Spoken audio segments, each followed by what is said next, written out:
you like sci-fi, fantasy, action, adventure, and comic books? Then you've come to the right place for your weekly dose of anything and everything geek. So strap in and let's get this show on the road. Welcome to the Science Fictionary podcast.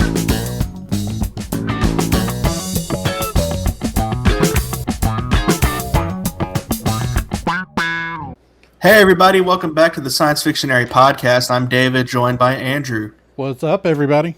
And no Marisha tonight. It's just me and Andrew tonight to talk about Spider-Man Brand New Day. But I'm going to assume Marisha liked it. She did. She loved it. Okay, official endorsement from Marisha. She loved it. I'm sure next time she's available, she'll talk plenty about it. Probably a YouTube video or something over on the Science Fictionary on YouTube. Yep. We got to see Brand New Day opening weekend. It is Tuesday, August 4th that we're recording this. So we're fresh from getting to see it. It was very difficult to get tickets to go see it. It was sold out everywhere. This does give me caution, though, or does give me a lesson if I need to go ahead and get some Doomsday tickets when those go on sale. Or I think they are. I think pre-sale tickets are. Yeah, no, I think they're on sale. Yeah, so I better hurry up and get into that because this movie sold out extremely fast. It was very difficult to find tickets. Every theater around me was packed. And I live in Baton Rouge. I have 4 options within an hour of me, and all of them were packed. I was able to find some decent seats. I had to go in the middle of the day, though, to get some seats that weren't on the front row because I actually saw No Way Home sitting in the front row. And because I was like, I'm going to get everybody I know to go with me. It's going to be a big party. Well, that was a mistake because I ended up with 12 people that wanted to go see it. Because it actually came out either on my birthday or the day after my birthday that year. Okay. So I was like, I could get everybody that I know. I think I'd asked you guys, but y'all were like, yeah, there's 5 of us, so we're going to have to just squeeze in somewhere whenever we can. Right. And so I was like, cool. But I ended up with 11 people, so we just filled out the front row of a seat, and it was a horrible viewing experience. So I was not doing that again. So this time, silently, didn't invite anybody. Me and my wife were like, we're going to go see it. We're not telling anybody, hey, this is the day we're going to see it or whatever. I mean, well, you guys did invite us to go, but I mean, y'all ended up going to a different town anyway. We did because we saw the Odyssey the weekend before and had an experience where it was we couldn't get 5 tickets together. Yeah. We couldn't get 5 seats next to each other, so we had to split up. Was it even possible to get it in IMAX, or did y'all just see normal? No, well, we saw it on a premium format screen, but not an IMAX. Okay, so something. I think one of the trailers that played for me before Brand New Day, and it wasn't an official preview trailer, it was Cinemark was playing the trailer of more IMAX screenings added for Odyssey, get your tickets now. And I was like, I'm good. Yeah. I got enough going on. It's fine. I saw your endorsement of it or lack thereof, so I was like, I'm good.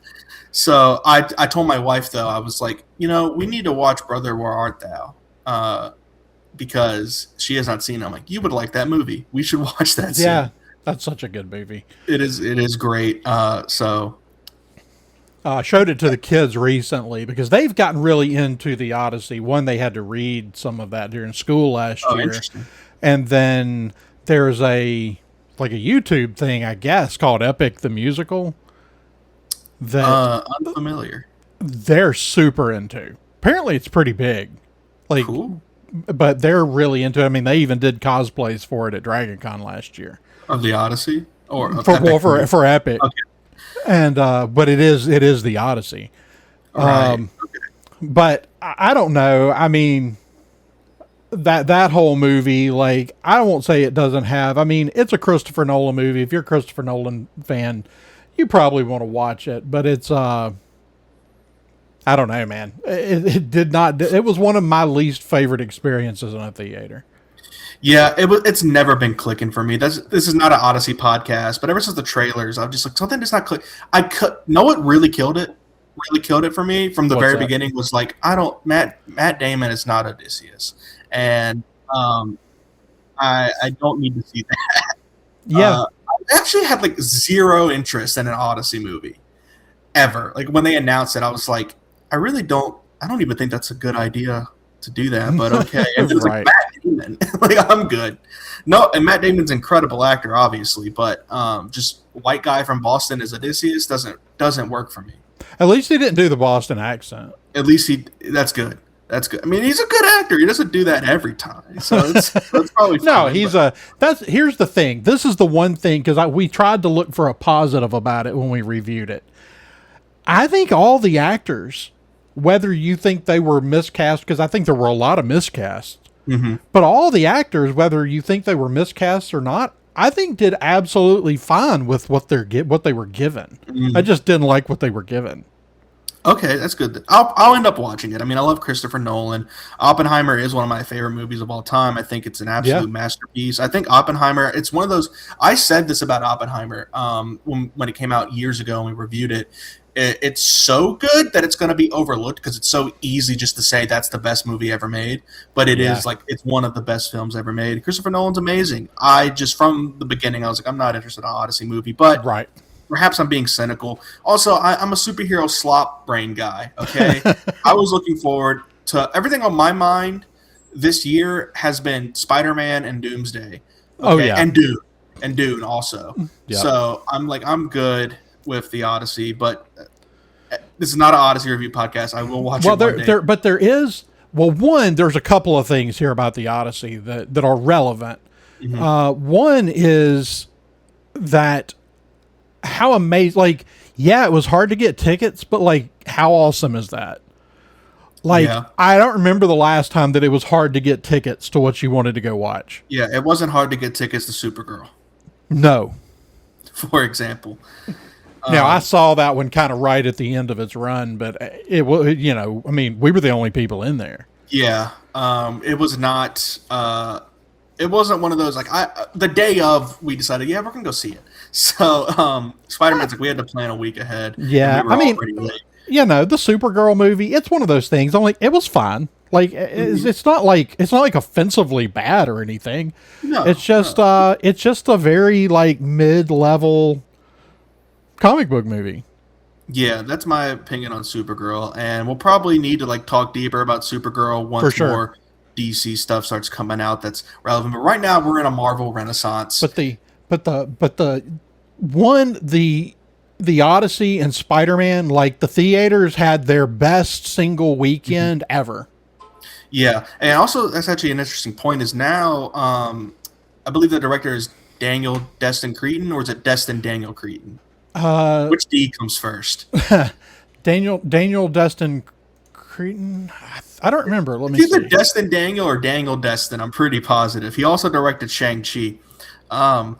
He now said like actually Destin's first. Destin Daniel Cretton. Okay, I shot Spider-Man Brand New Day with IMAX in mind, but the Odyssey had it all picked up, and now Marvel is saying like, oh, we want IMAX screens for Doomsday, but Dune 3's got those all locked up. Yeah, but did you see what's started happening yesterday, where despite the fact they had extended the Odyssey's run on IMAX, they started pulling IMAX screens for Spider-Man. Really? Okay. Yeah. So they looked at it and went, "Oh, money." Right. Yeah. And the same thing, if people think that's not going to happen, when with Doomsday, the thing is Doomsday is going to have more. Like, I think Doomsday will have a longer life in the theater. Yeah, it's going to be Doom like will. It's going to be like Avatar that was in theater for like 6 freaking months. Yeah. Because also they're like, we'll see it in Infinity Vision. Yeah. Which I looked into what that is. Did you look into what Infinity Vision is? I did. I mean, I don't mind it. It's just basically it's a screen rating. Yes, it's like this is a good quality theater and screen to see it with dialed in sound and stuff like that. Infinity Vision is my understanding. Yeah, it's basically just their endorsement of like, Mhm. this is the kind of format that we want you to watch the, we would love for you to see the movie Yeah, on, for like the optimized yeah, experience. which I definitely took for Dune 3 has all the IMAX screenings and has had them locked in for years, probably in Yeah. contract. The, And the honestly, if I have to pick one, I'd rather see Dune 3 in IMAX over Oh, Doomsday. I mean, Dune is that's going to be a must see in IMAX. Absolutely. Like those films are just mesmerizing visually. You know what's incredible is I've watched Dune again with friends, both of them at home on, and I have a pretty big TV, but still just on TV, and it still looks amazing. Yeah, yeah, it You don't does. have to see it in IMAX. Like if you missed seeing the first two, like it's gonna be okay. You can go Yeah, watch them. So, but I am very much looking forward to. I might try to pull a Dunes day and see right. I both. think a lot of. I mean, we are because I don't want to be spoiled on either of them, Right. and so Yeah. like that's our plan right now is to drive down to get tickets for both of those movies in Baton Rouge and spend the day. Yeah, and I think that'd be really fun. I mean, last time I did that was Barbenheimer, and that was a ton of fun. I got to see Oppenheimer on IMAX, which was amazing. So I do love IMAX. I would go back and see Brand New Day on IMAX. Yeah. Absolutely. Yeah, I would too. If they put it in the one down there, I probably will. My whole thing with the kind of obsession with IMAX, and I know there's things they do to get the similar effect on Hmm. like screens like the one we have in Baton Rouge, but like that's not a 70 millimeter IMAX screen. Right. There's only 25 of those in the whole country, Yeah. and it's like yeah, we made this just to be absolutely perfect on IMAX, and it's like so. Yeah, not a lot of people are going to get that That experience sucks for us relatively. peasants, I guess. Right. That's the thing. There's not a 70 millimeter IMAX screen in driving distance of either of us. Yeah, but we get something, and it's pretty good. I'm not sure if I'm like. There was a lot of talk about like this is anti-art. I don't know if I'd go that far to say like that Christopher Nolan's being an anti-artist with it. I think it was his dream to make a movie like The Odyssey, No, like I mean, that. I think he definitely took it and he made it his thing. Like he made the movie he wanted to make. And kudos to him. Like, I mean, the thing is he is there are not a lot of people that you look at in Hollywood today and go, yeah, he's not just a movie maker, he's an artist, right? Mhm. And like, but the thing is art tends to be like real art tends to be divisive, Yeah, and that's kind of like where that movie landed. There's not a lot of in between on it. yeah, and I'm sure it's very. Like I said, I haven't seen it yet, but I'm sure it's very Christopher Nolan. It is. My thing with it, I'm just really happy people are going to the theater. Yeah, it is nice, and it's one of those things. I think it's kind of what happened to Superman and Fantastic Four. My theory about Superman and Fantastic Four last year, both of them underperformed at the box office, Yep. according to what the studios were expecting. And my theory with that was like people can see maybe one movie a month, maybe for the average family. And I think last year Superman and Fantastic Four coming out both in July split it split the population for Yeah. most people. People like us, we go to see both because we're huge nerds, but the average person. While this year with Spider-Man and the Odyssey, I think a lot of people, because the Odyssey actually came out in at like the beginning of July, right? Yeah. Or was it the end of Well, June? let's see. No, it was in July. Yeah, okay. It was in July. I feel like it was like you got the beginning of the month to see the Odyssey and the end of the month to see Spider-Man. I think that's probably what really hurt Supergirl. Not to mention, one could argue the marketing for Supergirl wasn't the best, and the hype Od- around the DCU has kind of died off. the Odyssey was just July 17th. Really, I didn't realize it Yeah. was that soon. Okay, interesting. So Yeah. actually, this throws my whole thesis out the window because apparently people wanted to see both of these movies so badly and they were so epic that people were like going to see Odyssey and then a week later going to see Spider-Man. Yeah. Actually, I need to reevaluate what that's telling me. I don't really know what to say about the Supergirl movie. I mean, it's not just Supergirl though. It happened to Superman. It happened to Fantastic Four. Mm-hmm. And I saw, like, normally when I see an IGN article about comic book movies, I just scroll right on past it. Yeah. But like they posted one today, and it was like, what is this whole thing with Spider-Man? And what's going to happen with Doomsday? Like, what does that actually tell us about, like, the state of comic book movies? Can you only make Avengers movies and Spider-Man movies? Like, smaller movies, no matter how good they've been, just aren't getting watched. Yeah, I mean, what was the last movie before Spider-Man here? Was it Thunderbolts last year? We had to have had something since then, right? We've had I know we had Wonder Man. We had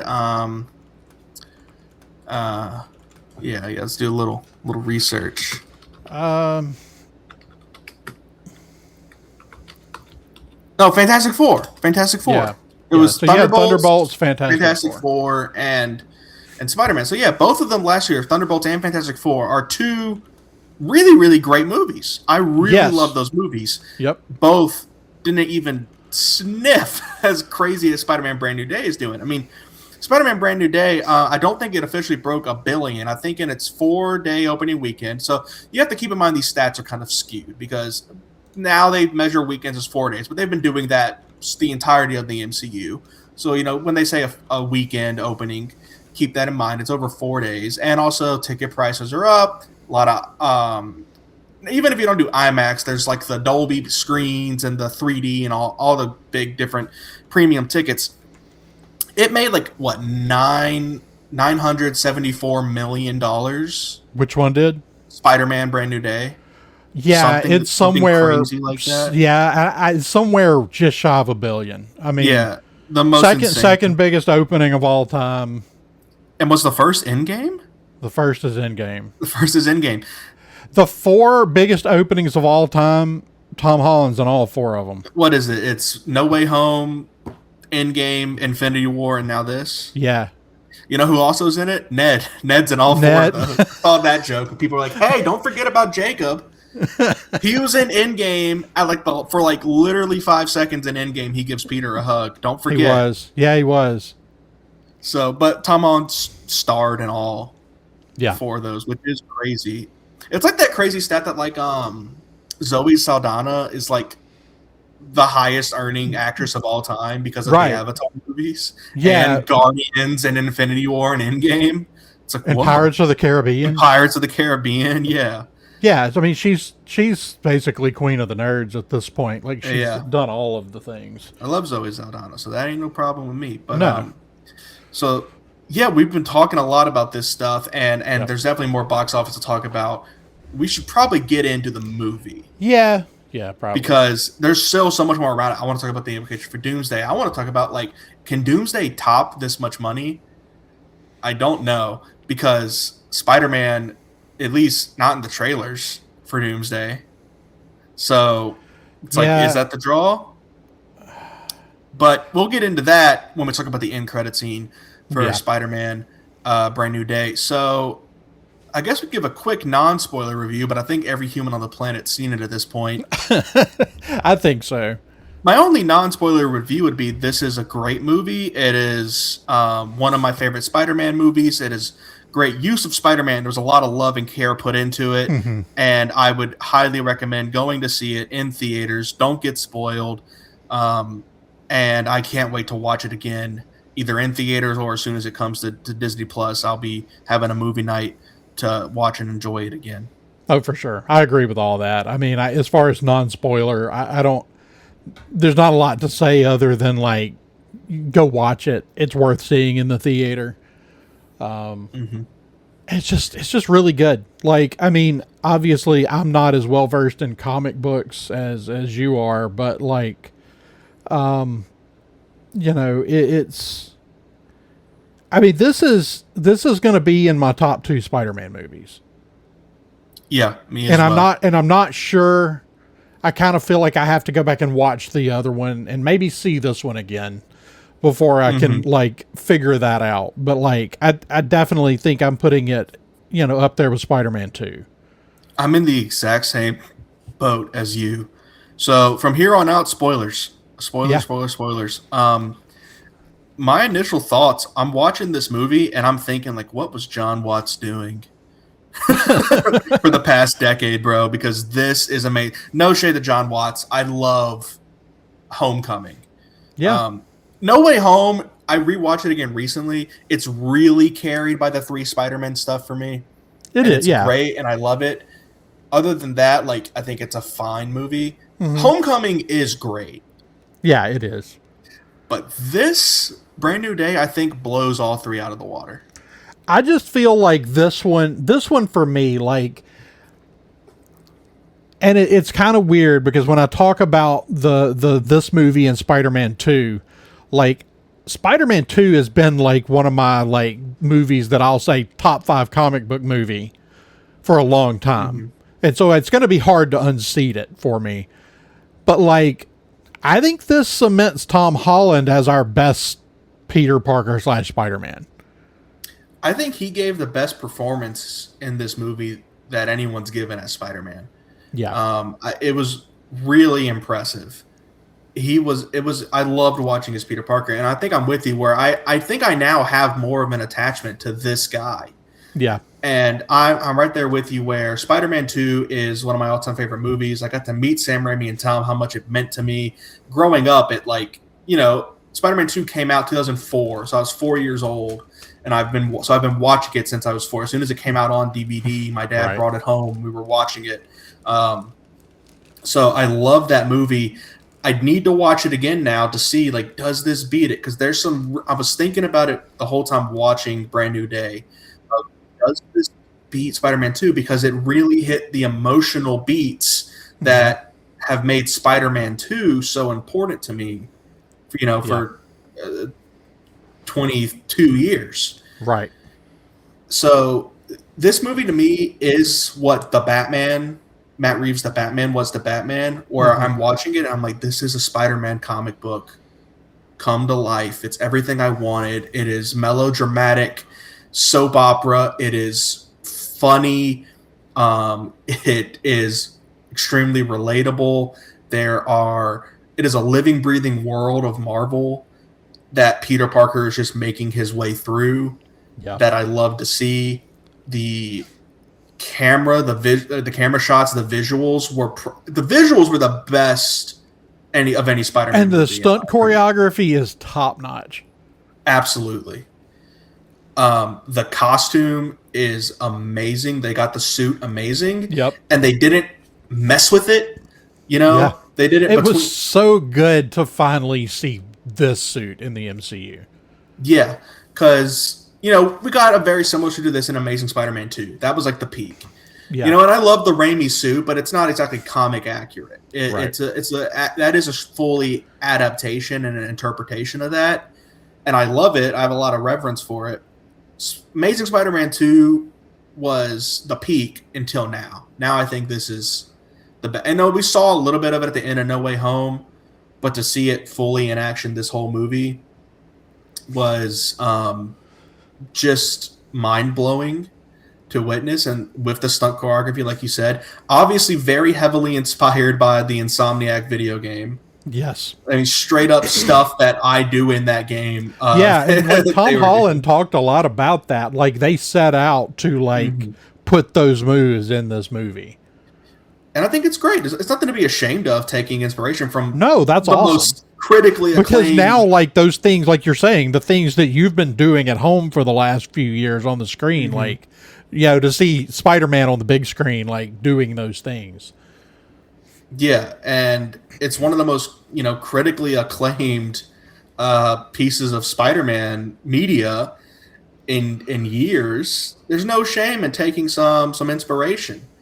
Um, They Tom Holland even said like, yeah, we took a lot of inspiration from the Amazing Spider-Man 2 suit. We wanted to take that and make it even better. Like, there's no shame, and I think that's great. Yep. Because this doesn't feel like just a cobbled together mesh of a bunch of different things. It's still very much its own movie, own identity that was made. Yeah, no, it blends well with the first three movies as far as the character. Like, we didn't like nothing. You know, it was the concern with switching directors, and Daniel Cretton is putting together a pretty solid resume. Like, you know, Shang-Chi's probably one of the more underrated movies in the MCU. It kind of came out at a time where everything was kind of like you never knew what you were going to get. It was when we didn't know what we were getting anymore when we went to see a Marvel movie. But I think that one didn't get enough credit. And then he did that Wonder Man series, which I really loved. I know a lot of people didn't like the fact that it's like not Wonder Man, like it's not like the comic. And I know for a lot of people, that's just like, you know, they're not going to get past that. And I get it. But being having never read a Wonder Man comic, that show's fantastic. Yeah, so I have read Wonder Man comics, and I got past it because I don't have like a reverence for Wonder Man. I think he's great. I think he's cool. Yeah. But that was amazing. I believe he was back when it was Kang Dynasty, he was attached to direct Kang Dynasty. Okay. Back when it pivoted. And now I really want to see the alternate universe where we got his Kang Dynasty movie. Yeah. Because I think that Shang-Chi and the Ten Rings, that they were really setting when they were going in the direction of Kang Dynasty, they were really Shang-Chi was going to be a big part of that, I think. Yeah, I think so. With the 10 rings, you know, all that, and same thing with the Bangle from Miss Marvel, and then the technology of Kang we saw in Quantumania.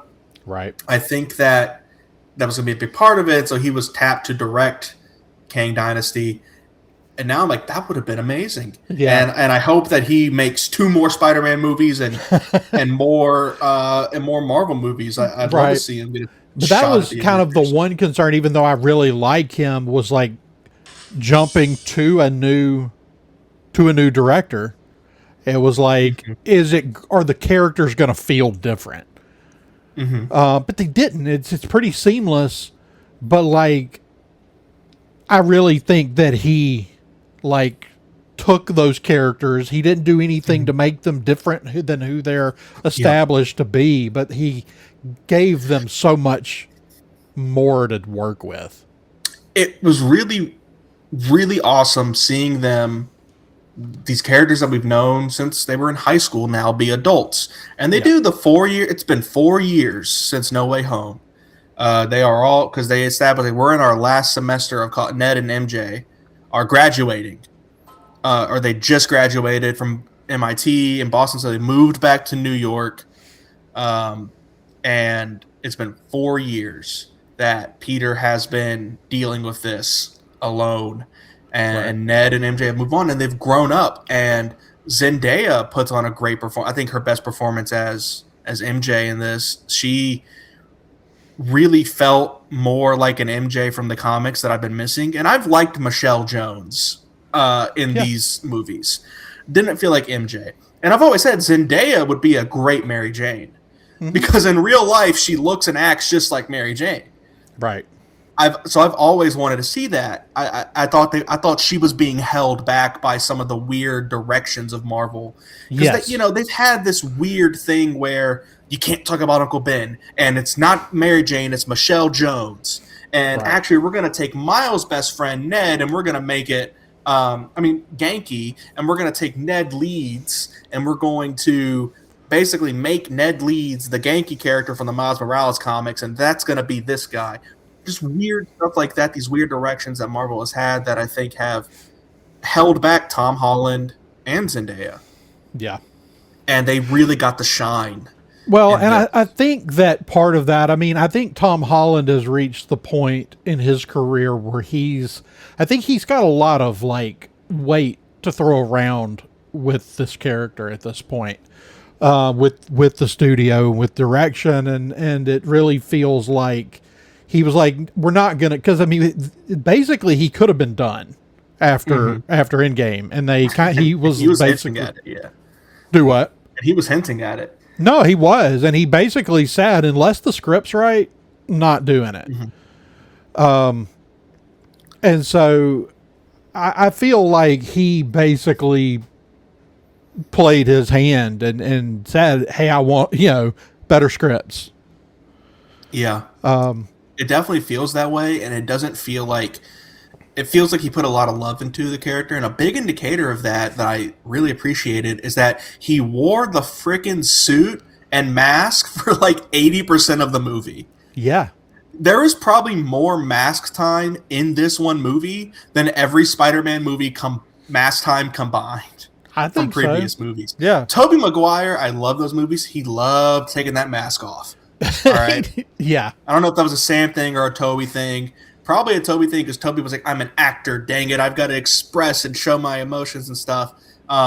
Andrew Garfield is a handsome man. I have no doubt that Sony was like, you got to show that off. You're our superstar, Andrew. But in this movie, Tom Holland, there were scenes where it's like, oh, thank God he kept the mask on. That is so freaking awesome that he's in the suit. Because also it sells the story. The story is that he is Spider-Man pretty much 24/7. Yeah. He has no social life, and they're telling the story really, really good, really great through it. He's done nothing but be Spider-Man and visit Aunt May's grave for 4 years, and it is taking a toll on him, a severe mental toll and a severe physical toll on him. And part of selling that story is keeping the freaking mask on. 100%. And I really appreciated that. Also, it's an amazing suit. Show it off. Put it on screen as much as possible. Because also, they dropped the MCU mandate of everything needs to be gray. And right. This is a beautifully lit movie. It has shadows. I'm glad, right. I'm glad they're doing that. Like, the everything is great. It's not just Marvel. It's everybody. Everything's got to be muted colors. And it's like, can we stop now? Like, yeah, because nobody likes it. Can we stop now? Yeah, if you learn any lesson, please learn that this movie that just made more money than any movie is shot like a real director and an artist like went in there and had a vision that they wanted to bring to life. And they're I mean, it's a comic book, man. Like, where are the colors? Where are the colors? Scorpion's green and Spider-Man's red, white, and blue, like the American flag. And Punisher has a skull on his chest because that's what he wears. Yeah. And they do that. They did that in the show. The Punisher show eventually got there. You know, it's the Surf Dracula joke where he had to earn the skull. I think I might have said it before. Have you heard the Surf Dracula joke? Yeah. Yeah. I'll say it for those who don't know. Back in the day, if they made a TV show called Surf Dracula, you'd get 22 episodes a year about Dracula surfing. Now you would get one 8-episode season, and the first 7 episodes would be about Dracula earning the surfboard. And then in 2 years, you would get another 8 episodes. So I miss 24 episode seasons. Yeah. Oh, I miss it so much. I started watching Friday Night Lights recently. It recently got added to Paramount Plus. And I was like, I've always heard this is a great show. Let's check it out. And I was so excited to see that it's like 22 episodes for the first season. I'm like, whoa, it's not like an 8-episode miniseries or whatever. I do miss like just good old television. Yeah. But anyway, the colors in this movie are incredible. The lighting is incredible. The costume design is incredible. And MJ and Ned are wearing like unique outfits that really speak to their character. And Spider-Man looks amazing. And you know who else is wearing a great outfit in this movie? Yelena. That's right. Yelena's in this movie. And they dressed her perfectly. She was a hysterical addition to this. She was really fun, and that's what I meant when it's like it's a living, breathing Marvel universe. Where, of course, we knew Hulk was in it, and we knew Punisher was in it. But Yelena was a nice surprise. She was, and it's good because it's like because when you watch these movies, you go, well, I mean, all these other people are around New York. Well, here's Yelena. Like, Mm-hmm. One, him being connected to the Avengers in this film in some capacity is good because presumably we're going to need to tie him back in for Secret War. And maybe he's in Doomsday and we just don't know it yet. I'm not sure about that. Mm-hmm. But Right. but I Yeah. like Yelena just being straight up mob boss and meeting in a sauna. Yeah, and I was like, "What is this?" But then she goes like, "That way? I know you have no weapons. I have no Uh-huh. weapons." It's like, oh, that actually makes a lot of sense for her character. Yeah, I mean that's seriously the way like mob bosses, especially like Russian mob bosses, Yeah, that's a thing. And it's just hilarious that like she's just in there meeting like a Russian yeah, mob boss despite being one of the leaders of the Avengers. yeah. And my only criticism is that by the end, I think it became a big potato. Uh, but I guess Jean Grey froze everything out. What are y'all gonna do? Spider Man's in there; he's handling it, so it's fine. Um, So yeah, what did I guess let's try to get back on track with some bullet points here. Sure. Before the movie came out, a lot of speculation. We talked about it on podcast episodes. Who is Sadie Sink playing? Yep. Because they really made a big deal about her casting, and she's a huge hot commodity right now because of Stranger Yeah. Things. She was amazing in The Whale, so we knew she had the acting chops to really be important in the MCU. And when you cast a redhead in a Marvel movie, that's a big deal. There's a lot of notable redheads. So we were talking about it Right. forever. Before going into the movie, what was your official did you have an official prediction on who she was playing? I was there were so many people that I feel like have insider information that were just determined she was Jean Grey. I just was like, yeah, she's probably Jean Grey. That's exactly how I felt. That's exactly how I felt. Where it's like, I bet she's Jean Grey, but I was still kind of like, it really could be a bunch of different options, though. To be Yeah. honest, so I wasn't like shocked when it was revealed to be Jean Grey, but I was like, oh, that was my reaction. I was like, cool, they're doing it. That's Yeah. cool. I So think she's a great choice. I think she was great in this movie. I think Jean Grey served a good purpose in this movie as a villain. Yep. One criticism that I actually do understand is like Tom does not have his own iconic Spider-Man villain yet. I'd say his Vulture was pretty iconic, but then he's never shown back up. Right. So other than that, though, same for Mysterio. So a criticism is he doesn't have a iconic reoccurring villain, which really is what that criticism is saying is he doesn't have his own Green Goblin that shows up and screws with stuff. Right. Criticism is saying I would say the Vulture was amazing and Mysterio was amazing, and those were his own villains. Yeah. People say, well, no, they were wrong by Tony Stark. And I'm like, yeah, but then they personally got involved with Peter Parker. Like, Right.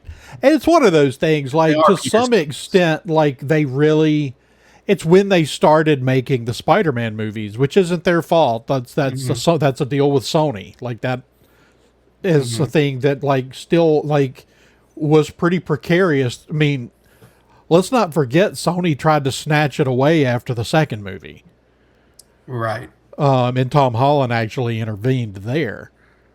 It was like, Yeah. yeah, it basically called the two Yeah. studio heads. It was like, hey, can we figure this out? We got to Like, figure this out, or from my understanding, he kind of strung on both of them. Of like, yeah, well, the big one is strong on Sony, where he told Sony like, if you don't work this out, I'm not returning right, as Spider-Man. You have to recast and start over all again. At that point, he was already iconic and Right. beloved as Spider-Man. He has been since Civil War. yeah, for sure.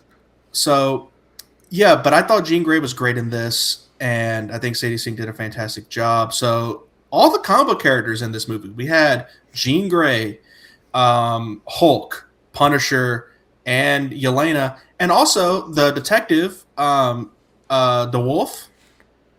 That's actually a comic book character. That was a classic Spider-Man, Jim Gordon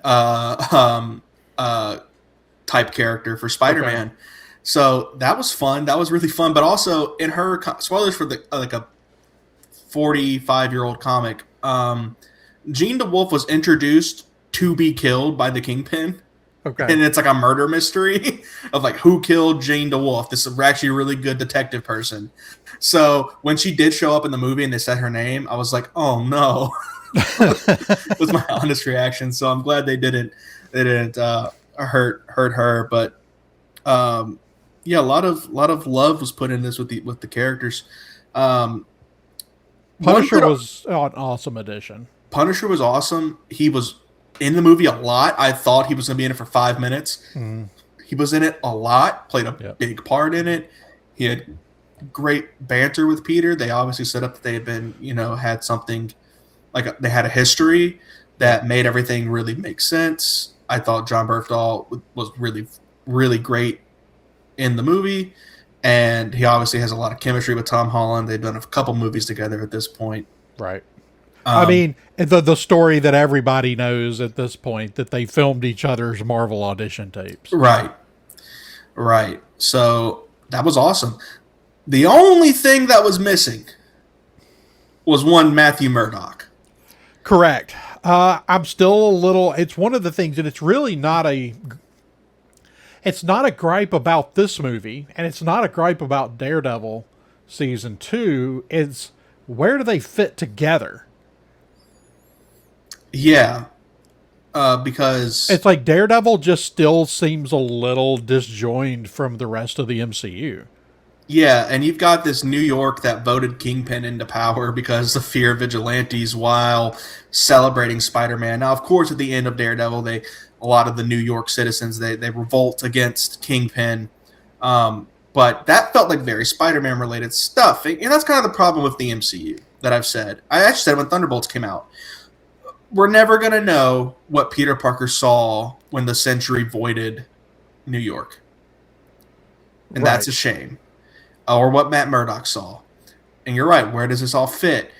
It's kind of a weird jump from like Punisher at the end of Daredevil Born Again Season 1, and then you have to watch A Time to Kill, which was quite confusing. It took some real like thinking to figure out, wait, does this take place?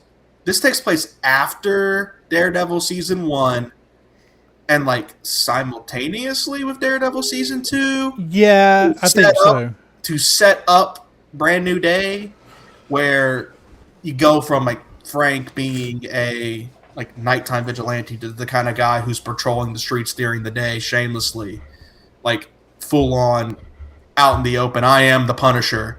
I'm here to stay kind of thing. Right. So other than that, but I was convinced Daredevil was going to show up. I was too. Because he starts having sensory overload. Mm. And I was like, he'd be a great guy to talk to about how to deal with sensory overload issues. Right. And then when they swing and it's Peter and MJ, he just rescued MJ, and they're standing in front of like that glowing red sign on the rooftop. Uh-huh. Yep. I was like, wait a minute, is that the same sign that's in front of Daredevil's apartment? Like I was trying to remember what that sign looked like, because that's a plot point in Daredevil that his apartment, I think in Born Again, he had a new apartment though, actually, but in like the original Daredevil, it was a plot point that he got this apartment that has this big red light shining into it because he's blind and it doesn't bother him. So he got super cheap rent in New York. So right. I was like, oh my God, he took her to Matt's house. No, they didn't do that, but it's fine. You can't get everything. Okay? Right. But it was between the sensory overload stuff and the fact the hand was in it. I was like, where's Matt Murdock? Where's Matt Murdock? But I'm sure it's in the cards. We will get a that was kind of the thing. It was like, because, the kids were like, do you think Matt Murdock will be in it? And I basically was like, it basically depends on if it's important for him to still be in jail at the beginning of season 3. Yeah. Like, if their story hinges on him still being in jail, then he's not going to be in this. Right, but you could have said this takes place before he goes to jail. But that doesn't make any sense because Frank's here now, which has to take place after Daredevil season 1. Yeah. So I thought, they're just not going to care. They're not going to talk about it. Daredevil's going to show up, and they're not going to say anything about it. Who cares? Yeah, I mean, it's the thing. Like, you can't. I get it. It's kind of the problem of having. I guess it probably. I don't. Like I said, I haven't read tons of comics. Seems like it would be a problem in comics too, where like you kind of go, you've got so many heroes crowded into New York. It's like, well, where was so and so when this happened? It And it's is a like, problem. it's just like you can't do the exposition for Yeah. all of it. You learn to ignore it because the other side of the problem is if everyone does show up in everybody else's book, you're like, well, when did this happen? Because I'm reading Daredevil and he never meets Spider-Man in that one. So when did this happen? Yeah. The best Well, stuff is whenever they coordinate and like you get an issue of Daredevil and issue of Spider-Man where they meet and each issue is like from each other's perspective. Like that's interesting. But I'm sorry, go right. ahead. Well, I was just going to say, because one of the things that I really wanted to see that we didn't get in anything was when the Void blacks out New York, blacks out Yeah. Manhattan, as like when we were watching Daredevil season 2, I was like, oh man, like what if we got to see like Matt's and Kingpin's shame rooms? Yeah. I was like, that would be amazing. And Foggy shows up in Matt's Right. shame room. Yeah. How would that work with these? Maybe he can see. He goes into his shame room. He can see Yeah. because it's in his mind, or whatever, and or not in his. You know what I mean? And freaking Foggy's there, and that would have been. But yeah, I mean, the thing about comics is in comics you would have gotten like a one-off issue in Daredevil that would have probably made you mad if you weren't reading the new Avengers book where that happened. So your Right. story about Daredevil's being interrupted to be this tie-in for this Avengers book. Right. But because that happens a lot. But it's give and take. It's in the cards that we'll get a full Spider-Man Daredevil team up movie. Probably the next one. Next one, which I have a lot of questions of. Okay, so Kevin Feige has already said after Secret Wars we're resetting the universe, a soft reset. Yep. So did all this stuff that I just watched in Brand New Day still happen once we get to the because there's so the after Secret reset Wars, so the reset is going to not be like everything's erased. I think it's going to be like a merging of universes kind of, but like what he said was there's going to be a lot of things that are familiar and the same and a lot of things that are completely different and new. I understand why they're doing it because it's time they need to streamline the story again. Because there's too many moving parts now, and everybody doesn't necessarily want to watch everything to know what's going on. And there were a lot of fumbles along the way and a lot of things that in hindsight they would do differently. And how they get a chance to do that. Yeah, and you've got to find a way. You suddenly find yourself with a whole bunch of characters that you have access now that you need to find some way to work in here, like all the X-Men. Yeah, I imagine the reset. My theory of the reset's going to be Fantastic Four's here now, and also X-Men are here now, and obviously we're setting up. At the end of this movie, I think Jean Grey's on a bus to upstate New York is what's happening there. It certainly looks like it. So I think it's like we'll get a soft reset, and then we're going to get an X-Men movie that'll be like Jean Grey's here now, and it's Sadie Sink, and like the new cast, and they're and Jean Grey talks about like, yeah, I did some horrible stuff in New York. Like all that still happened. But go forward. It's sort of a yada, yada, yada button where, yes, like some things happened and some things didn't. If we need them to happen, they didn't. Maybe, Fantastic Four has been here the whole time. I like the theory that the Fantastic Four world gets merged with ours and they're here, but like the Fantastic Four themselves are still the exact same people who still remember their old world, which is how they did Miles Morales in the comic books whenever the Ultimate Universe ended after Secret Wars. And it gets merged and rolled over into Earth 616. It's like, as far as the universe goes, Miles has been here the whole time. But Miles, and everything that happened to Miles, a lot of it carried over, a lot of it different. He kind of had to figure out, like, oh, my mom's alive. That's awesome. But, oh, maybe I didn't go on a date with Cindy Lou or whatever, And he had to kind of figure that out, but he still remembers his old universe. I could get behind that if, like, all the superheroes who were on Battle World remember how it used to be, and now this is how it is. Or maybe they won't do that. Maybe they won't really talk about it much. Yeah. Honestly, got no way to know. And Tom Holland has made comments that they sort of have a plan for how the next Spider-Man takes over. Because he's already like, yeah, no, I'm really looking forward to Miles, and it's like, slow down. You just hit your stride. Honestly, you're in your prime, brother. 100%. I think we can milk out at least 6 more from you, and we're gonna work you like a dog. We're gonna Hugh Jackman you. Actually, is what's gonna happen, because you're really good, and I'd really appreciate it if you kept doing this for a while. So, how about Sony and Marvel just come up to your mansion in London or wherever you live and put 3 dump trucks of money on your lawn, and you keep doing this for a while? Honestly, really good. Honestly, like, obviously he's going to be in whatever these event, at least one of these Avengers movies. Yeah. Beyond that, I can't imagine them not doing another Tom Holland Spider-Man movie. And I loved it when I don't remember who was interviewing Cretton yesterday, and said, would you ever do another Spider-Man movie? And he just said, sure. Yeah. He's already got ideas for it, I'm sure. Like, oh yeah. And they're going to get him to do it again because this has been a huge success. Well, also, sure, it's such a kind of blow off answer. Yeah. That it's like, oh, you're already working on it. Yeah, we're one step ahead of you, buddy. Yeah. I imagine it's going to be. Here's what I think is next for Spider-Man. I don't think he's in Doomsday.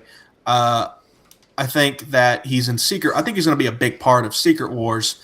And then we'll get another Spider-Man movie where Peter's back on Earth, maybe with a Venom suit that he got on Secret Wars. Mm-hmm. And he's like, and MJ and Ned still don't remember him, but or maybe they do. We'll have to talk about that interpretation. Yeah. But they're friends now and building a new relationship. And he's like, man, that was crazy. I was on Battle World, but now I'm back doing Friendly Neighborhood Spider-Man stuff and continuing where we left off. And my friend Jean's at this new school for gifted youngsters. That's good. Hopefully no technology that I invented in my last movie is going to greatly damage her species. Right. So that's kind of how I see it going. So, this movie, it is about Peter being alone, seeing his friends living these lives, yearning for that back. It's about Jean Grey searching for her sister, which, by the way, in the comics, there is a Sarah Grey. Yeah. No, she is not a mutant. She's largely irrelevant. Okay. She is just one of Jean Grey's family members who I believe is killed by the Kree at one point whenever the Kree, because the Phoenix destroys a Kree world, and so to punish her, they kill all of Jean Grey's family. So there is a character named Sarah Grey, not a telepath, not a mutant. Okay. So Jean Grey's searching for her sister, but Peter, it's a misunderstanding. He thinks that she's just, causing havoc and chaos. And he stops her, and I love the way he stops her by letting her into his mind. Like, that's the resolution is she's like, oh, I can maybe get in there now. He's like, all right, I'm gonna stop fighting it. Come on in. Yeah. Come on in. And a beautiful scene where he kind of takes the place of Aunt May. And that's the great thing about the blocking of the scene. It's like you have Aunt May and Peter, but then it switches to where Jean is sitting where Peter was, and now Peter is sitting where Aunt May was, kind of the mentor to her. Yeah. And helping her see a better way, and that with great power comes great responsibility, without actually saying that. Jean gets away off to upstate New York, and Peter decides he's not going to do things alone anymore. To me, this movie is largely about grief. It's about grief and loneliness. Grief and loneliness, and about how what I took from this movie and what I greatly relate to is you don't get over grief. Grief kind of becomes a companion with you. for a long period of time, and you can let it be a dark shadow that hangs over you, or you can let it be something that is just a gentle and arguably good, lovely reminder of what you've lost and the balance between that. He kind of got into this, like, and they really showed it great in the movie, of a routine of going to Aunt May's grave, bringing the flowers, going and being Spider-Man. And that's kind of it. Yeah. I question where he gets his money. Right. They never show he has a job. I guess, he's a tech bro. Maybe he's got some cryptocurrency stuff set up on that computers. Another complaint is, like, how can he afford all this stuff? But, honestly, a 3-monitor setup is not that big of a deal. He's a dumpster diver. Maybe I'm headcaning it. Maybe I'm kind of yada-yada-yadaing it. Maybe I'm overlooking the nitpick because I liked the movie so much. Right. But in my mind, I was like, look, you got a fabricator. Like, it obviously looked that the fabricator was jumbled together from junk pieces from the back of a Best Buy. And I'm sure this is really headcaning it, he probably knew where Tony had some of that stuff laying around that he could go just get and sneak in. I don't think he'd be above, hey, I stopped Tombstone, all the evidence on his computer. I did take 2 of the monitors for my setup, though. Okay, thanks, the Wolf. Bye. Stuff Right. like that. Maybe he, I think Roe on Twitter said that maybe he door dashes because it'd be really fast swinging through the city. I don't know. They should have had a scene explaining it. I would have appreciated that. But yeah, I'll let it go. It's one of those things. It's not really necessary, and he's not the only character you kind of have to wonder that they've left you wondering that about in the MCU. Yeah, no, they are not. So, what other complaint did I have? That was my one real one. Then the Daredevil, like maybe he had taken contracts from what's her name? That Elena? was no, well. From that Elaine from Seinfeld plays. Oh yeah. Maybe did a couple of another thing is, like, well, maybe MA had a life insurance policy that did get deposited into his bank account. People don't remember him, but the paperwork's still there. And I'm like, I don't know. I think they actually went out of their way to say there is no paperwork or anything of it. So I don't know. Right. Does he have a social security number? I don't know. I know he got his GED because at the end of No Way Home they show him studying for a GED. So I don't know, man. Yeah, it's just whatever. Right. I don't know. It's one of those things. Like, I'm just not that worried about it. Yeah, I'm not worried about it. Maybe in the next movie he gets a job as. But I've always said, no. What they should do is and this is actually what they did in the Ultimate comic books. He gets a job at the Daily Bugle, not as a photographer though. You know what he does? He does web design. That's great use of that. So. Maybe another notable thing: no J. Jonah Jameson, not even a cameo. I would have sworn there would have been something on the TV or a radio just of his voice complaining about Spider-Man Day. That's ridiculous, Should have had Peter Parker calling into J. Jonah Jameson's show. They should have had J. Jonah Jameson have like an Alex Jones style podcast where he complains about Spider-Man, and just in transition scenes, it's him complaining and Peter Parker calling in, or do the Raimi thing of having random New Yorkers become characters who call in and say things. I would really love that. Have a scene where Ned calls in. It's like, actually, Spider-Man's really great. Yeah. That would have been a nice addition. But again, I'm just nitpicking about, like, oh, I would have added this into the movie or this into the movie. So but you mentioned that we mentioned that this movie's really about grief and loneliness, and Phase 4 of the MCU tried to do a lot of that with Peter's grief after Tony's death, and of course with Chadwick Boseman's death, but Phase 4 just kind of wallowed in this like really melancholy state. And that was one of the things that I think hurt some of those movies. But since then, is it Jake Schreier that made Thunderbolts? I believe, yeah. So Jake Schreier and Destin Daniel Cretton have made 2 of the best movies out there about grief and loneliness with this and Thunderbolts. Yeah, absolutely. And that's what one of the things, one of the layers that makes Yelena's addition into this movie so great, is that she was in a very similar place to Peter not that long ago, and she found her new family Yeah. in the new Avengers. Well, that's the thing. He's got her, who he's obviously communicating with, and he's got Frank. And Frank Mm-hmm. gets to kind of be the big brother and be like, hey, like, I know the road you're going down, and I Yeah. really don't want that for you. Yeah, and there were some really great serious scenes where he was like, "Well, you think this was a choice, kid? This is a sentence." Yeah. That was a great line, that really sold the moment and like was really great of like snapping Peter into it of like, "You're an idiot, dude. You're being so dumb. Like and I've been there too." It's almost like Peter, at the end of No Way Home, he made the choice, and the interpretation that we had, I remember from when we recorded it, was like he saw that Ned and MJ were safe and happy Right. without him. So he made the choice to not reveal it. But then in this movie, you kind of get a different look at that whenever MJ reads the letter and is like, "You made a choice for me to Yeah. not tell. Like, you should have told me." Because I'm reading the letter and yeah, I believe you because you're Spider-Man and this is Marvel and there's a lot of weird crap happens. So like, yeah, I believe you 100%. But you should have told me 4 years ago. Well, maybe we could have figured this thing out. Now, I don't know you. And I'm Right. a grown woman who's graduated college, has a boyfriend.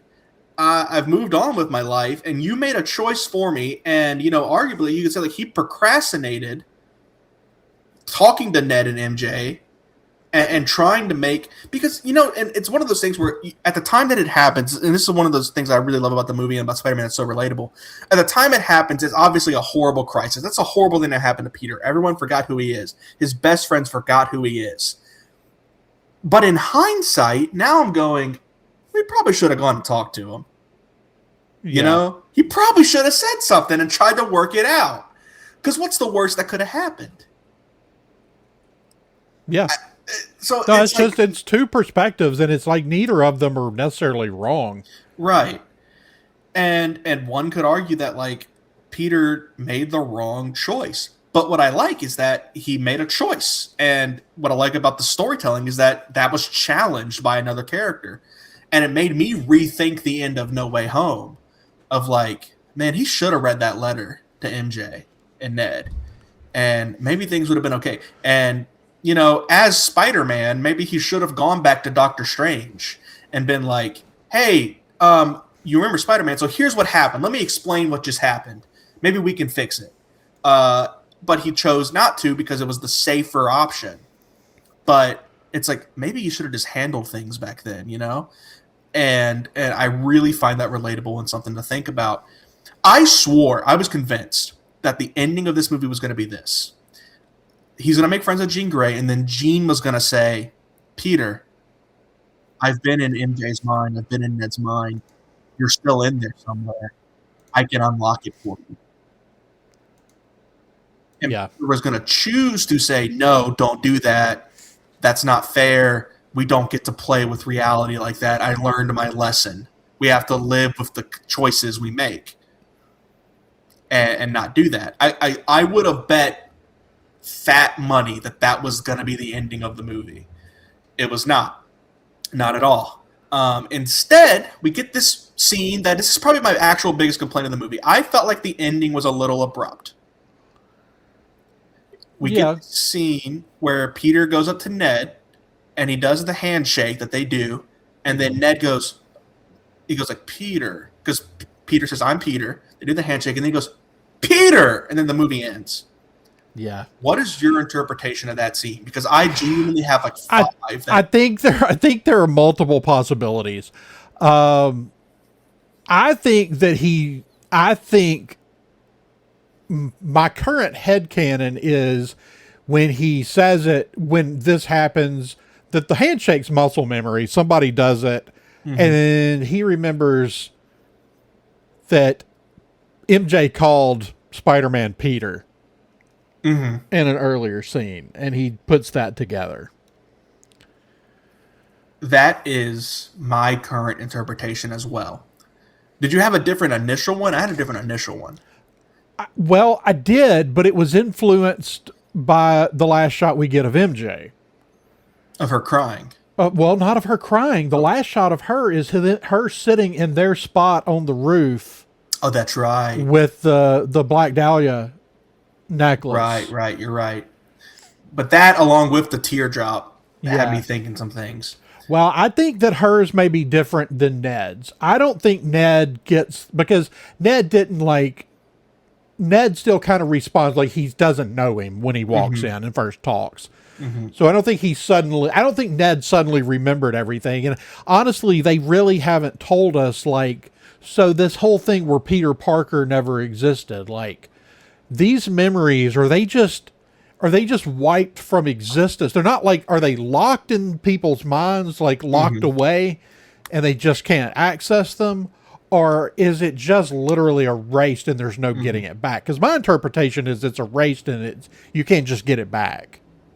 Right. That's my interpretation as well. But So- I think with the tears for MJ, I did, because she's the only person we see react that way to what's happening. Yeah. I think that Jean showed her Peter's memory of her. So she she's not didn't getting unlock her she's own not getting memory. her memories back, but she's seeing what Peter she's seeing her the way Peter sees her. Because earlier in the movie, Jean was in MJ's mind and said all those things. But then they also established that MJ has no memory of that, but like maybe, a Matrix thing, some part of him imprinted onto you. And so yeah, there's that. Plus, the crying, did it unlock the memory? Earlier in the movie with the Hulk, Bruce specifically says the line like she broke something in there, which unlocks Raging Hulk, which he had locked away and become, Smart Hulk. Right. So there's that to think about. There's the crying. There's the scene where he's holding the Black Dahlia, sitting on the rooftop. The first interpretation I had was this. This is not at all what it is, but my genuine first reaction was like, True Love's kiss didn't break the spell, but bros did.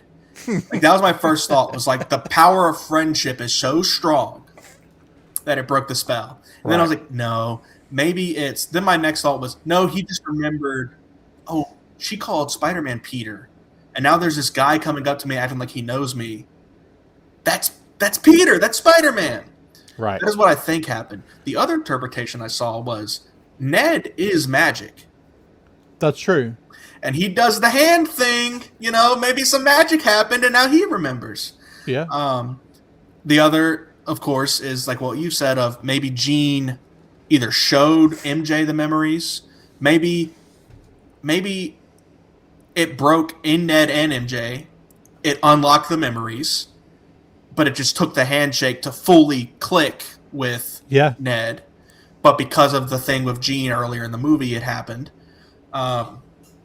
Or maybe actually I think that's it. I think those are like the four. It's Ned is magic, Jean unlocked the memories, or he remembered that Spider-Man is named Peter. Right. So I think the most interesting way to go, this is what I would like if you pick up the next movie. I have two pitches for picking up the next movie. For Spider-Man, it's they remember, Ned remembers, and MJ remembers. They both remember and they say like, I guess something in Jean just unlocked it for us, and it's good to have it back. And Ned and Peter are best friends again, and MJ and Peter are not together because they say, okay, Peter, I remember, but now you're kind of just my ex-boyfriend, and I can't it doesn't work that way. I'm a different person. It's been 4 years. I have these feelings for you, but like we can't just pick up and start dating again. So like we got to think things through and kind of start over, and let's just be friends right now, right? Yeah. So maybe Peter goes, okay, let's just be friends right now. I understand. And then along comes a Felicia Hardy, please, that he gets really involved with. So then by the end of the movie, when MJ's finally ready to be together, Peter's like, I'm sorry, MJ. I moved on. Of course, they should end up together. That's my big pitch is this trilogy needs to end. Okay, so you have the home trilogy, where everything has home, and I hated that. This one's called Brand New Day, right? This should be the Day trilogy.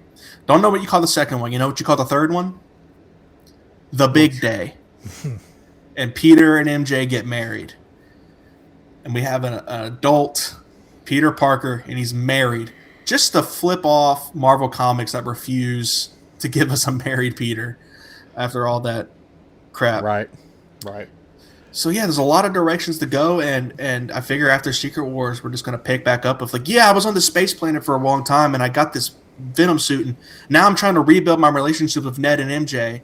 And even if they don't remember, they might even go with Ned being like, yeah, dude, I don't remember that, but tell me all about it. Tell us about our adventures. And Peter's like, well, there was this one time that you were my guy in the chair, and Ned's like, I've always wanted to be a guy in a chair. It's like, you were my guy in the chair. And they're just rebuilding the friendship. Yeah, and I think that's the thing. Like, even if Ned wasn't given anything, like, they're going to be friends.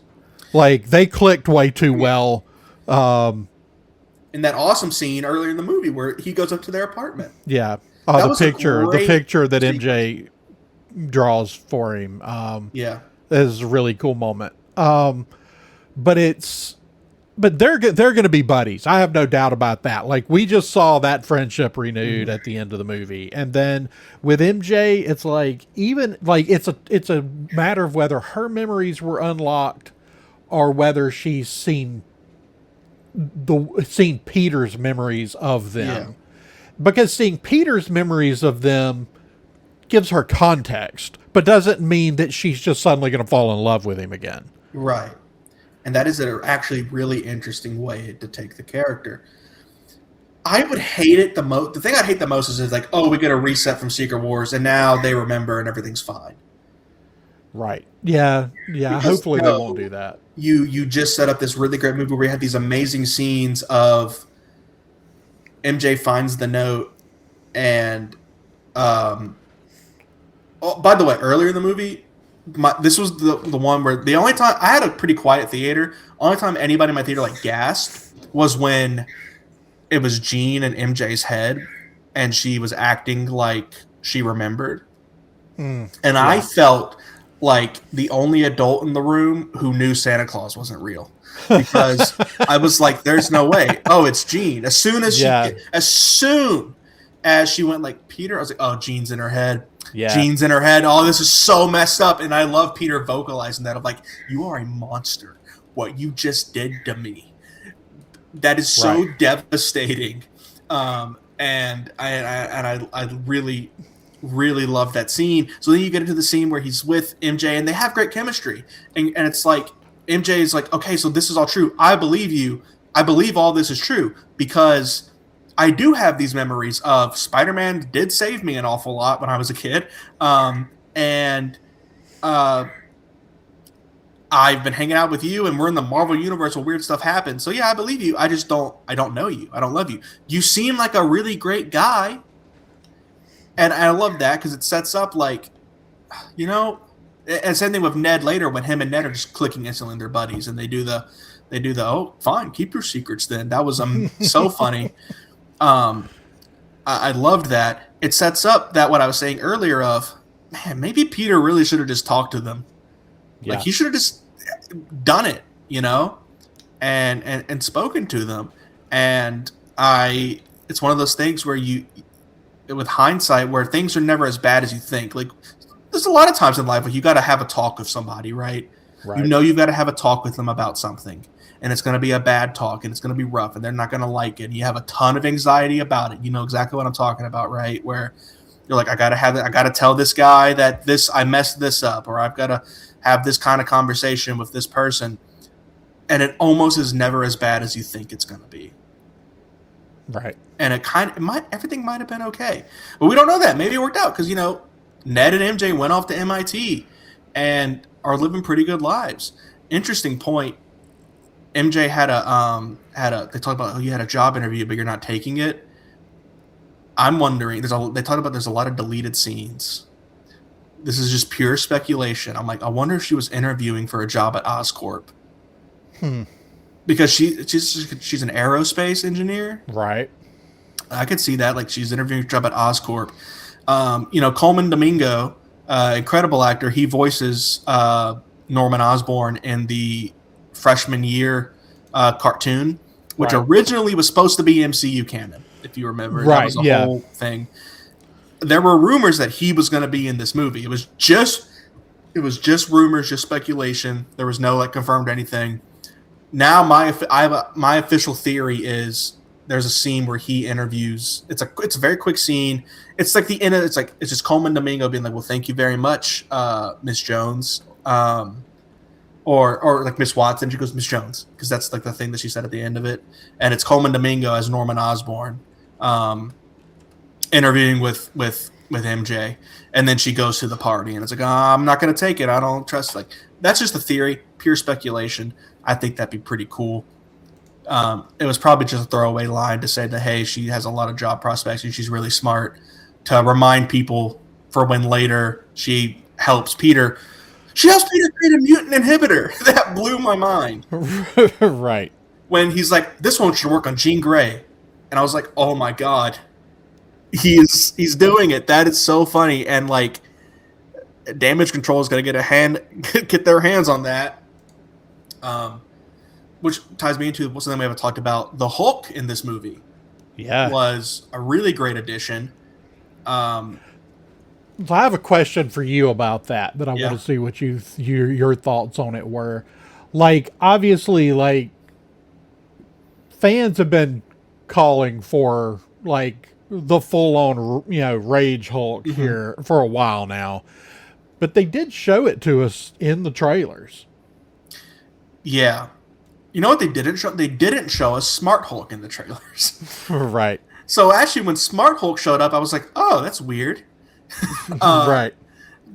Which it actually makes sense in context of the movie, where he's Smart Hulk at first, but then after he's done being mind controlled, he's no longer being controlled by Jean. It's just Jean broke something in his brain. Now Raging Hulk's back. Yeah. But the question you're asking is, should they have saved that? Absolutely.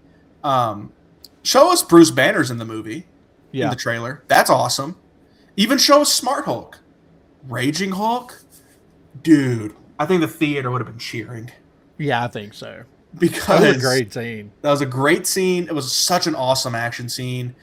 And we got Raging Hulk back for the first time since Ragnarok. Mm-hmm. Or I guess the first 5 minutes of Infinity War. Yeah. Yeah. We saw him in Infinity War, and then basically he just refuses to come out after that. Right. So my whole thing is like, it's like, yes, Banner managed to suppress that part, but it was like, was he only able to suppress that part because it was a part that didn't want to come out anyway? Yeah. That was always my kind of interpretation. She snapped something in his brain and woke it up. Yeah. So that was awesome. I love the inclusion of just like, okay, it's now. My theory was, I think this is wrong now. My theory before the movie was, oh, that is supposed to be the Lizard, but Marvel said no. Can we do Hulk instead? Because it's a professor who has to transform it. It's a Spider-Man movie, but actually, the Hulk does make more sense in context of the movie and the story they were telling. It's a guy who's known to rage out. Like that's kind of the point. Unless they had said like, here's Kirk Connors. He used to be the Lizard, but he's in recovery. Like if they shoved that in real quick. Right. Well, and I think they probably also needed an excuse somewhere to unlock Raging Hulk for what's to come. Or Doomsday or Secret Wars. Yeah. So that was awesome when he goes there, Bruce Banner's teaching, and they have this really great long extended scene of like they're talking. And I love in these movies when two characters have a conversation. The Joss Whedon did it the best.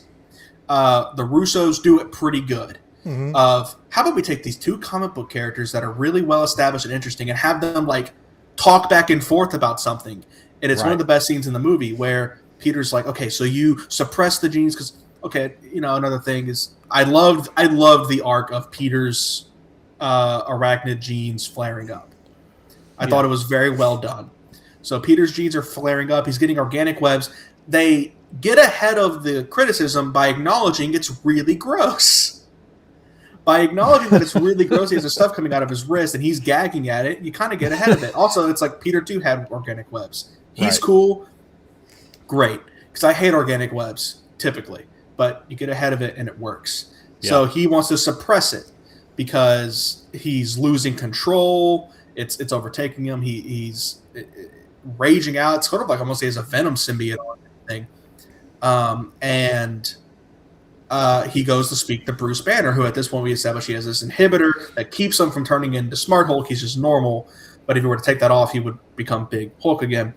And they have this long conversation about, like, can you suppress genes? Can you pinpoint which genes to suppress? And Hulk's like, maybe it's possible, but how do you choose? And that was the best thing when Peter's walking away. It's like, how do you choose?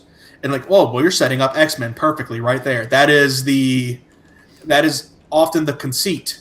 As one of the biggest points of X-Men is like, how do you choose what needs to be suppressed and what is just nature that needs to be expressed? So it sets up X-Men beautifully. It also just sets up his arc for later in the film when he's been fighting this transformation and this growth. But once he embraces it and says, I am Spider-Man and I'm Peter Parker, sort of a play on the Tony Stark, I am Iron Man thing, where Tony's biggest problem was that he could never find a balance. Tony never found a balance between being Iron Man or being Tony Stark. He either was fully Tony Stark and he was in a cabin in the woods somewhere, didn't want to do anything, or he went in way too deep and became Iron Man and built a million suits and ruined his marriage with Pepper. He never found a balance. And even in the end, when he had a kid and everything like that, one could argue if he had found a balance, his life would have been a lot simpler. Maybe he would have solved a lot of problems. Things would have been prepared. He would have never blown up his a million Iron Man suits and had to restart from scratch because he had a crash out where it said, I need to be only Tony Stark. It's an arc. He never found his balance. Peter finds his balance and embraces the change and decides he's not going to let it define him or control him. He's just going to grow as a person and becomes super powerful. Gets a power-up he's needed because, quite frankly, in these movies, and I get they kind of weaken him down to be like friendly neighborhood Spider-Man, he's been extremely underpowered compared to what he is in the comics and even in his standalone Spider-Man movies. Like Peter is like Tobey Maguire Spider-Man, like there's like I like watching like feats of strength, like power scaling videos, and it's like he was lifting buildings and stuff, dude. Like, yeah, this is so now Peter Parker in the MCU is kind of on par with his strength level in the comics, where it is not a struggle to kick down a big steel door. Right. He's actually extremely strong. Right. Daredevil has a great scene where it's a Daredevil and Spider-Man scene talking where Daredevil's like, he doesn't even know how strong he is. I can hear the muscles tensing whenever he gets ready to throw a punch, and I can hear him slow his fist down as to not break the bad guy's skull because he is so strong and so powerful. And it led to a really awesome fight scene with the hand and breaking in and getting the gene. So that was a much needed power up that I really appreciated. Mm-hmm. Just a great arc throughout the movie. Yeah. What did you think about the use of the hand in this? A little shoehorned, a little weird, but it was cute. But do you think, because they're like, oh, they're with us now. Like, I think are they mind controlled? Oh, that's a great point. Actually, I did think about that, not while watching the movie, but I had thought about it since. Maybe they did learn a little bit. Well, because we did learn they were experimenting with mind control. Right. And like, it's like, oh yeah, and of course the guy's a liar anyway. And he's like, yeah, they're with us now. And it's like, so either you're working with, because my immediate thought was like, nah, the hand's not just like with you now. Like they're either using you or you're working with them. And then by the end I went, or mind control. That either mind control or, and I don't think they made it clear. My interpretation was, oh, that's not every member of the hand. It's just this group here, because Daredevil kind of like defeats most of them. True. My thought was this is like the remnants of the hand, and it's like these 10 guys that Right. are young and just needed a place to call home, Yeah. and we're just looking for because there's a couple stories in comics where it's like the hand is like they'll follow a leader. Okay. Yeah, maybe that's what it is. But mind control, that is a much cooler idea that fits into the movie. They never said it though, but That was the thing. They never said it. I was just left that's a good wondering, point. like, That's a because good like, point. what were they trying to learn from Sarah? How to mind control people? Yeah, absolutely. So, yeah, that would be that would make a lot of sense. One thing I loved about that whole arc, by the way, was that he genuinely didn't know what VMAX was. And it was so funny because Peter is like, "What's VMAX?" He goes, "I got no idea."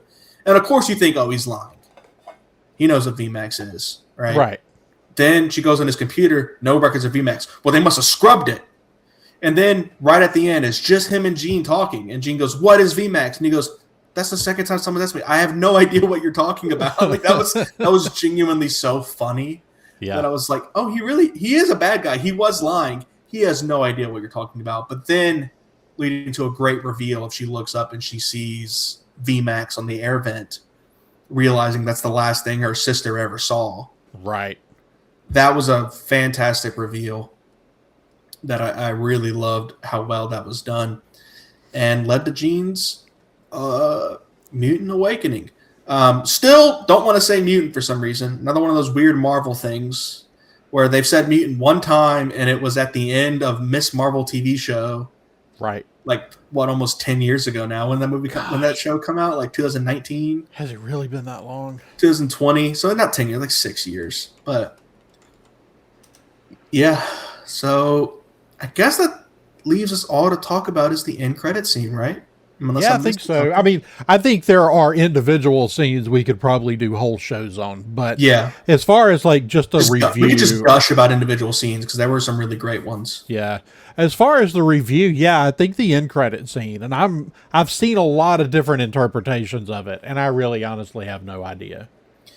My interpretation is it's not literally happening in universe. Like if Ned was looking at the tracker, there wouldn't be one on space. That's not how the tracker works. They establish that someone has to report a sighting. I think it was just for us, a fun thing for us to say, there's a Spider-Man in space. Mm-hmm. Now, you can take the literal interpretation of a new planet has showed up right there, and there's a Spider-Man on there. Yep. And it's, oh my God, an incursion's happening. Maybe Tobey Maguire's universe is incursioning on this universe, and it's right there. Or, oh, a new planet has shown up, that's Battleworld, and now our Spider-Man, Tom Holland, Peter Parker, is on Battleworld. That is what I think is happening. I kind of tend to agree that it's something along those lines. Because I was like, is our Spider-Man gone somewhere else, or like is there another Spider-Man all of a sudden? Mm-hmm. It's one of those two, and then hopefully it's like Rocket Raccoon has the app. Yeah, that'd be funny, and he clicks it. That would actually be hilarious and make a lot of sense. So my theory of I don't think that Tom Holland is in Doomsday. I don't think so either. I think it's like I like to think that he would show up in it, but I really I think they're going to lean really strong on the X-Men. Mm-hmm. And it's so full. It's so full already. Like at some point you're going to go too far with trying to squeeze people in. Yeah. And I think he makes a lot more sense for whatever the fallout of Doomsday is going to be that's going to lead to Secret War. I think Tobey Maguire's in Doomsday. I think there's a strong possibility that that's the case. I think that Doomsday, one of the earlier scenes in Doomsday, is planets are incursioning on each other.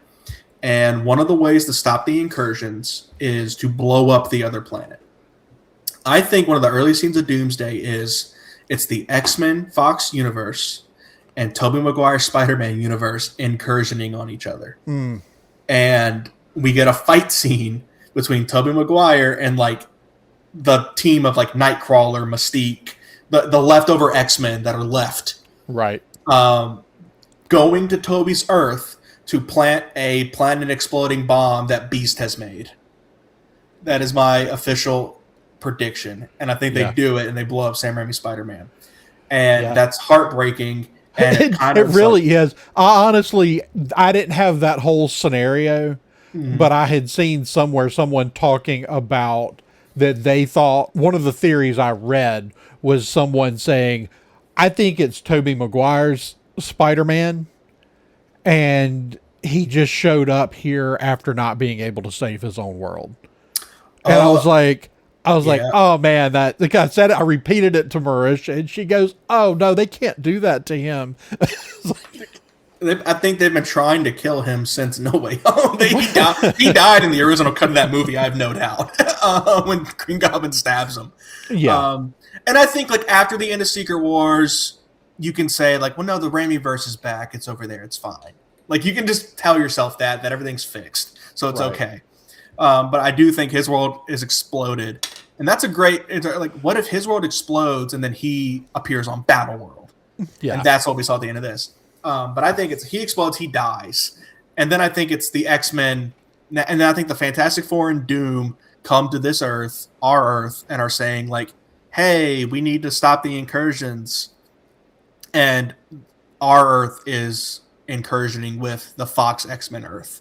And that's why like Shang-Chi's over there fighting Gambit and stuff, because they are going to that Earth to stop them from planting a planet exploding bomb, because they're trying to say, hey, no, we can fix it. We've got a plan to fix it. Because I think Doom is lying. I think Doom is lying and saying I have a plan to fix things when he doesn't. Is what I think's happening. Personally, that's just pure speculation, though. And I think that eventually Doomsday will end with everybody's planet being exploded. And then Secret Wars, I think a big player in Secret Wars would be Tom Holland, Spider-Man, being like showing up in Battle World and be like, what's going on? And he sees Yelena, and he's like, 1 minute I was swinging and now I'm here. What happened? And it's like he plays a big part in now with his big power up, where he is actually legitimately powerful, right, and strong, and has his organic webbing where he doesn't have to worry about anything like that, like running out of web fluid.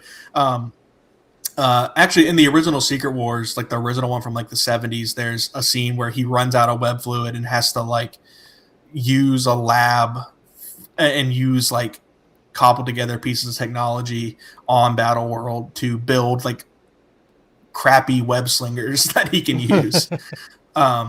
But yeah, so I think he plays a big part in Secret Wars. I think Secret Wars is mainly like it's gonna be him. It's gonna be Hugh Jackman Wolverine, and like Deadpool, and like I don't know, Yelena maybe. Not Yelena probably plays a bigger part in Doomsday, so she probably won't play a bigger part in Secret Wars. Maybe Cap being a big part in We Have to Stop Doom. Oh, the Fantastic Four actually playing a big part in Stop Doom and fix this. That's what I think's going on. Yep. And that's what's next for Tom Holland. Then after that, once it's reset, we pick right back up with more Spider-Man action and hopefully just emotional, kind of soap opera stories of, I just saw the love of my life kissing another guy at a party. Now I'm swinging through the rain crying. A really, really great scene that I really loved, that because it's like they did it. That no stupid jokes, no quippiness, no Marvelisms. Just there were some real good serious scenes, and I really love it. And I'm the more I talk about it, the more I like it. Yeah, actually, where like I got to rewatch Spider-Man 2 now to see if it beats Spider-Man 2, but it's up there. Yeah, I feel like I'm definitely going to go see this one again in the theater, Yeah. and I would like to see it on a more premium screen. And yeah, I definitely need to watch Spider-Man 2 again. Well, I guess that'll do us for the night. We've been going for an hour and 30, and we could go longer, like always. So I guess we got to wrap it up once we've hit all the talking points. I'm sure next time we record something, we'll go, oh, by the way, I remembered this I wanted to say. Yeah. But I think we tackled everything big that we needed to tackle in talking about Spider-Man Brand New Day. I think so. So, guys, thank you guys so much for listening. Don't forget to leave us a like, comment, subscribe, share, review, rate, whatever it is you could do in your preferred podcast platform. And don't forget to check out our YouTube channel, The Science Fictionary, on YouTube. Andrew does a lot of content over there. That's really great stuff. And there's a lot of live streams, so turn on your notifications, join in, get in on the conversation. Andrew, where can people find you on the internet? find me running the account for this show at _fictionary, or the other our other Twitter account for our sister show, our Star Wars show, at crew_podcast, at CRU_podcast. And follow us on Instagram. There's not a lot going on there at the moment, but we're 4 weeks roughly out from heading to Atlanta for Dragon Con. So there will be plenty of stuff popping up over there during Dragon Con. Great. And I am at David_JG Peoples on Twitter. I talk a lot about wrestling over there. So if you want to hear me complain about WWE's crap product and overpriced tickets for said crap product, you can find me over there. Thank you guys so much for listening. With great power comes great responsibility, even though they only said it like one time, kind of, in the MCU.